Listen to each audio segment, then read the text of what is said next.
اور جس پر ظلم ہوا ہو اگر وہ اس کے بعد انتقام لے لے تو ایسے لوگوں پر کچھ الزام نہیں۔ الزام تو ان لوگوں پر ہے جو لوگوں پر ظلم کرتے ہیں اور ملک میں ناحق فساد پھیلاتے ہیں، یہی لوگ ہیں جن کو تکلیف دینے والا عذاب ہوگا۔ اور جو صبر کرے اور قصور معاف کر دے تو یہ بڑی ہمت کے کام ہیں۔ اور جس شخص کو اللہ گمراہ رہنے دے تو اس کے بعد اس کا کوئی دوست نہیں۔ اور تم ظالموں کو دیکھو گے کہ جب وہ دوزخ کا عذاب دیکھیں گے تو کہیں گے کیا دنیا میں واپس جانے کی کوئی سبیل ہے؟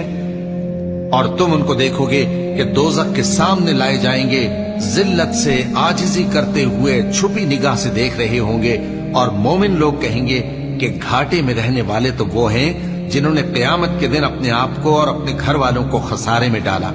دیکھو کہ بے انصاف لوگ ہمیشہ کے دکھ میں پڑے رہیں گے، اور اللہ کے سوا ان کے کوئی دوست نہ ہوں گے کہ اللہ کے سوا ان کو مدد دے سکیں، اور جس کو اللہ گمراہ رہنے دے اس کے لیے ہدایت کا کوئی رستہ نہیں۔